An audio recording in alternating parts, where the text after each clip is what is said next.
Packet 100 ग्राम दङ बेनिफ्राय साबोन थरब्रै दङ बे पेकेटआवहाय मोनसे न'खरनि थाखाय बियो बेनिफ्राय सि सुग्रा पाउडार 1 केजि दङ बेनिफ्राय मोदोमाव खानायाव फुनग्रा दै मोदोमाव फुनग्रा थाव गोरलै बथल मोनसे दङ ओमफ्राय सिनि गैया होननायखाय सिनि सेरनैजों लानानै फैदों बेनिफ्राय सापात गैया होननायखाय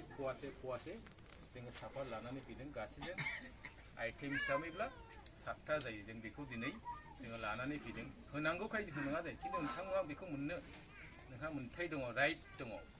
जोंनि समाजा जोंनि गभर्नमेन्टआ आरो बेखौ मावनांगौ जोंहा दायित्व दङ होनांगौ दायित्व दङ जोंनि मोनसे बियो अब्लाइगेसन आं बेखौनो बुंनानै दोनथ'बाय हामबायसै सार आंनि बे बिथिङाव जोंखौ फंनैसो बुंनानै दोननायनि थाखाय बेनिखायनो जाय बिथांमोनहा क'क्राझार मेसननि जानानै बाक्सा मेसननि जानानै फैनानै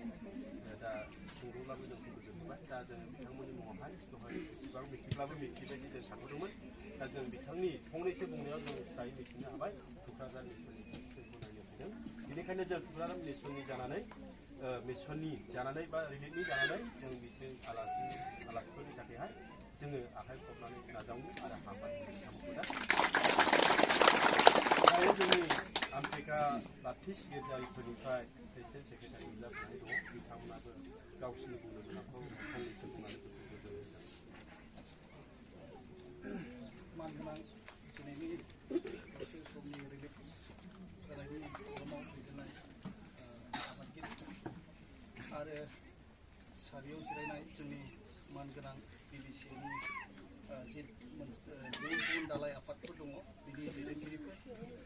आरो आंनि आमटेका एरियानि मावथि लोगोफोर लोगोसे बे सारियावनो जिरायनाय फैला BCDCनि सानै मेम्बार्स दं होननानै खोनानो मोनदों आरो गासैबो दिनै बेयाव ज' जानाय नोंथांमोननिसिम आंनि गोसो गोरबोनिफ्राय बर' बाप्टिस्ट चार्च एस'सिएशन प्लास जोंनि आमटेका एरिया बाप्टिस्ट चार्च कमिटिनिफ्राय गोजोननाय आरो गाहाम हामलायनाय बयनिसिमबो आङो जासिग्रोनाय जाबाय गोजोनथोंसै नोंथांमोननि दुखुखौ जोङो नुबाय थादों जोङो नुदों गोबां मानसिफ्रा इउटिउबाव हगारदों गोबां मानसिफ्रा फेसबुकाव हगारदों बे पिक्चारफोरखौ नुनानै जोङो दुखु मोनबाय थादों जोङो मानो एसेबो दिनैसिमबो जोङो एसेबो नोंथांमोनजों मोखां हैनो हायाखै होननानै जों गोबां दुखु मोनदों आरो गावजों गाव जों दुखु फोरमायलायदों दाखालिहायबो जोंहा मिटिं जादोंमोन एक्जिकिउटिभ मिटिं बेयावबो सारमोनजों लोगोसे जोङो दुखु फोरमायलायनाय जादों जोंबो एसेसो मोखां दिन्थिहैनो हायोब्ला इनायनो गोजोननाय मोनगौमोन होननानै दा बेखायनो जोंबो आमटेका एरिया कमिटिया सिन्था खालामनानै जोंनि आमटेका एरियायाव गासै जोंहा 24टा बाप्टिस्ट मण्डलिफोर दङ बे मण्डलियाव जायहा जेसेबां हायो माइरं नोंसिनि गोसो बायदि हरदो सोरबा माबा माबि बेसादफोर बायनो फैसाफोर होनो हायोब्ला हरदो होननानै जोङो दिनै दान बिदोंमोन मोनसे रबिबार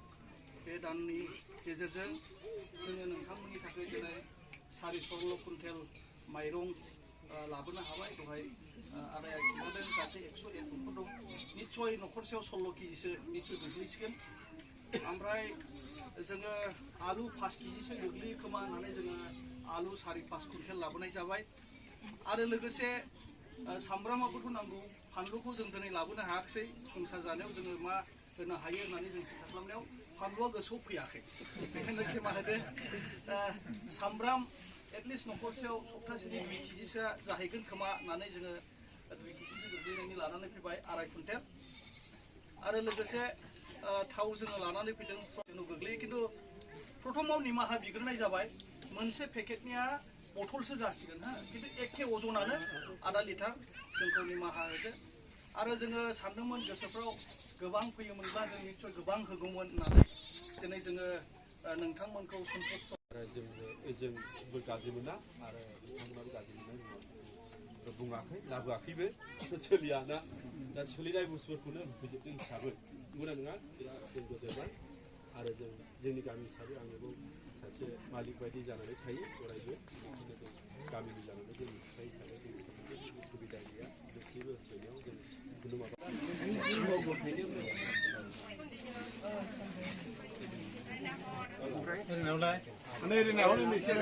손다네.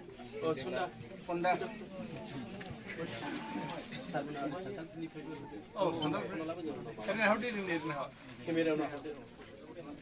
산탈리니फ्राय सासे दङ जों हिसाब लानोसै आरो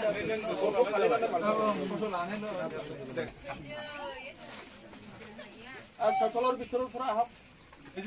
Rese, na izin hot ni ba?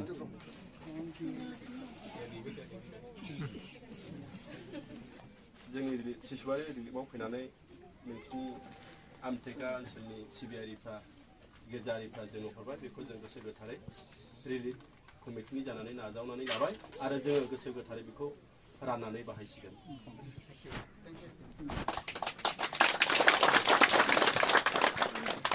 फैनाय हा हिसाबै मेसनखौ बुंनांसिगोन क'क्राझार मेसनखौनो जों गोसोखांनांगोन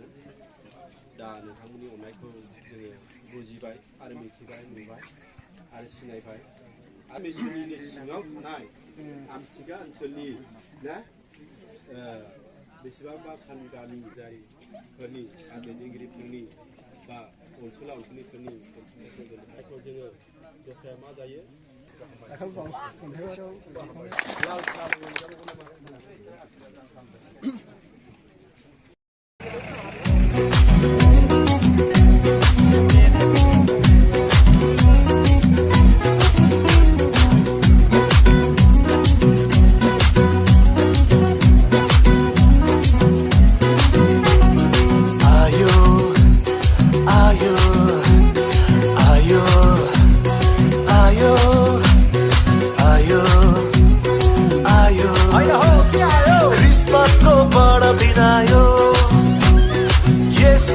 जन्मदिन आयो क्रिसमसको बडा दिन आयो येशूको जन्मदिन आयो